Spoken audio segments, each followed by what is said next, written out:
కరీంనగర్ ఉమ్మడి జిల్లా వ్యాప్తంగా రైతులు పెద్ద ఎత్తున వారి ధాన్యం పండిస్తున్నారు. ఈ ధాన్యాన్ని ఐకేపీ సహకార సంఘాల ద్వారా కొనుగోలు చేసిన ప్రభుత్వం మర ఆడించేందుకు మిల్లులకు తరలిస్తోంది. అక్కడ వడ్లను బియ్యంగా మార్చి సివిల్ సప్లై శాఖ అందజేస్తోంది. మిల్లులకు కేటాయించిన ధాన్యంలో 68% బియ్యంగా మార్చి మిల్లర్లు తిరిగి పౌర సరఫరాల శాఖకు అప్పగించాలి. ఇందుకుగాను 35 రూపాయల వరకు చెల్లిస్తూ ఉంటారు. ఇలా వచ్చిన బియ్యాన్ని కిలో చొప్పున రేషన్ షాపుల ద్వారా విక్రయిస్తూ ఉంటారు.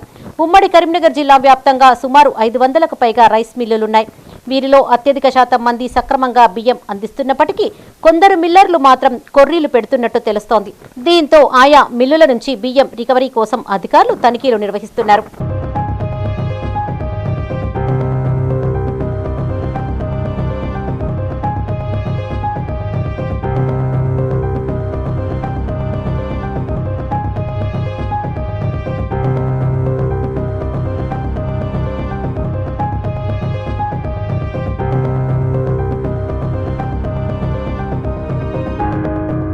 కస్టమ్ మిల్లింగ్ రైస్ ఎగవేసిన మిల్లర్లపై పౌర సరఫరాల శాఖ గతంలోనే కేసులు నమోదు చేయించింది. ఇందులో భాగంగా పలు మిల్లులను సీజ్ కూడా చేసింది. కొనుగోలు సెంటర్ల నుంచి మిల్లులకు వెళ్లిన వడ్లు మళ్లీ సీఎంఆర్ రూపంలో బియ్యం రాకపోవడంతో ఈసారి తిరిగి విజిలెన్స్ దాడులు నిర్వహించారు. ఈ క్రమంలో భారీగా అక్రమాలు వెలుగుచూశాయి. సీఎంఆర్ బియ్యాన్ని ప్రభుత్వానికి తిరిగి ఇచ్చే బదులు మిల్లర్లు కొంత మొత్తాన్ని వెనకేసుకుని ఇతర రాష్ట్రాల్లో అధిక ధరకు విక్రయించి సొమ్ము చేసుకుంటున్నారని పౌర సరఫరాల శాఖ వర్గాలు తెలిపాయి. మిల్లర్లు దళారుల నుంచి రేషన్ బియ్యాన్ని క్వింటాలకు 2200 నుండి 2400 రూపాయల వరకు కొనుగోలు చేస్తున్నట్టు తెలుస్తోంది.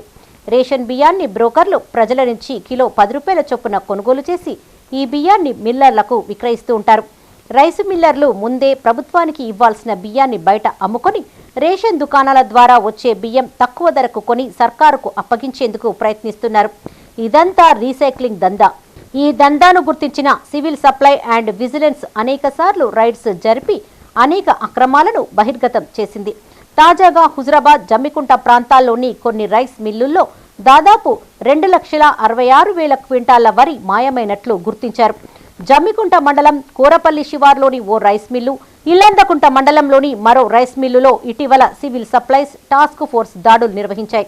ఈ 2 మిల్లులను కరీంనగర్కు చెందిన ఒక వ్యక్తి కొన్నాళ్లుగా లీజుకు తీసుకుని నడిపించాడు. ధాన్యాన్ని మర ఆడించి బియ్యంగా మార్చి ప్రభుత్వానికి అప్పగించాల్సిన మిల్లర్లు ఇతర రాష్ట్రాలకు తరలించి సొమ్ము చేసుకుంటున్నట్టు అధికారులు గుర్తించారు. సీఎంఆర్ రైస్ పక్కదారి పట్టడం గురించి ఈరోజు చెప్పడం ఏంటంటే, ఇక్కడున్న రైస్ మిల్లర్లు అధికారులు నామమాత్రంగా విచారణ జరిపి ఆ రైస్ని పక్కదారి పట్టిస్తున్నారు. మళ్ళీ అదే రైస్ రేషన్ డీలర్ల నుంచి వెళ్ళి తీసుకొని రీసైక్లింగ్ ద్వారా రూపాయికి 2 రూపాయలకు కొని వాళ్ళు మళ్ళీ అదే బియ్యాన్ని గవర్నమెంట్కి అప్పచెప్పడం జరుగుతుంది. ఇప్పటికైనా అధికారులు స్పందించి పూర్తి స్థాయిలో విచారణ జరిపి ఈ బియ్యం పక్కదారి పట్టకుండా తగు చర్యలు క్షేత్రస్థాయిలో విచారణ జరిపించి బియ్యం పక్కదారి పట్టకుండా చూసుకోవాలని మేము కోరుకుంటాము. రేషన్ బియ్యం పట్టుబడితే అధికారులు కానీ ఎవరైనా కానీ నామమాత్రంగా విచారణలు జరిపి అప్పటి వరకే ఈ న్యూస్ వచ్చిన అన్ని రోజులు వైరల్ అయినప్పుడే ఆ 2-3 డేస్ విచారణల పేరుతోని తూతూ మంత్రంగా విచారణలు జరిపి మళ్ళీ యథావిధిగా వదిలేస్తున్నారు.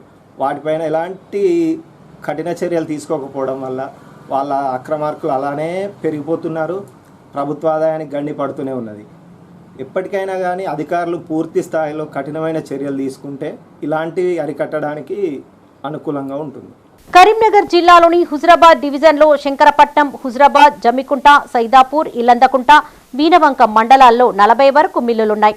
మిల్లు కెపాసిటీని బట్టి ధాన్యాన్ని కేటాయిస్తారు. కొంతమంది మిల్లర్లు 5 టన్నుల కెపాసిటీ ఉన్నా దాన్ని ఫోర్జరీ చేసి 10 నుండి 15 టన్నులు ఉన్నట్లు సివిల్ సప్లై అధికారులకు ధృవీకరణ పత్రాలు అందజేశారనే ఆరోపణలు ఉన్నాయి. దీనికి తగ్గట్టు ఒక్కొక్క రైస్ మిల్లుకు సుమారు 200 నుంచి 300 లారీల వరకు కేటాయించారు. అదేవిధంగా పారాబాయిల్డ్ రైస్ మిల్లులకు 500 నుంచి 600 లారీల వరకు ధాన్యాన్ని కేటాయించారు. క్వింటాల్ ధాన్యానికి 65 కిలోల బియ్యాన్ని రైస్ మిల్లర్లు ఎఫ్సీఐకి అందజేయాలి. కానీ కొందరు మిల్లర్లు బియ్యం ఎఫ్సీఐకి ఇవ్వకుండా బయట ప్రాంతాలకు విక్రయించి సొమ్ము చేసుకున్నారని ఆరోపణలు ఉన్నాయి. అయితే మిల్లులపై నిఘా లేకపోవడంతో ఇలాంటి అక్రమాలు జరుగుతున్నట్లు తెలుస్తోంది. వాస్తవంగా ఒక క్వింటాల్ బియ్యానికి సంబంధించి 2 కిలోల తరుగు కూడా పోతున్నటువంటి పరిస్థితి ఉంది. మరి ఇట్లాంటి పరిస్థితి రైస్ మిల్లర్లో ఎక్కువ జరుగుతున్నప్పటికీ సంబంధించినటువంటి అధికారులు వాళ్ళ మీద చర్యలు తీసుకుంటామని చెప్పడమే తప్ప ఏ ఒక్క రైస్ మిల్లర్స్ మీద చర్యలు తీసుకోకపోవడం నిజంగా శోచనీయమని చెప్పి కూడా ఈ సందర్భంగా మేము తెలియజేస్తా ఉన్నాం.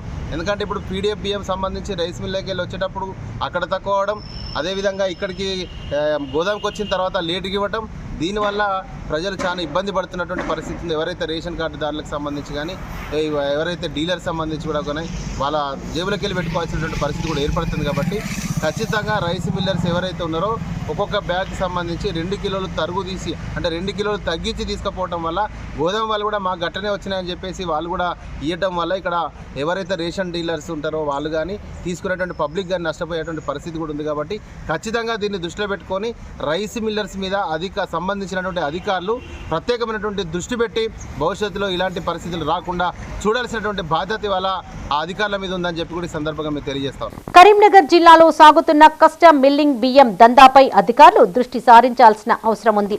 సివిల్ సప్లైస్ అధికారులు మిల్లుల్లో తనిఖీలు ముమ్మరం చేస్తే ఇలాంటి అక్రమాలకు అడ్డుకట్ట వేయొచ్చనే అభిప్రాయాలు వ్యక్తమవుతున్నాయి.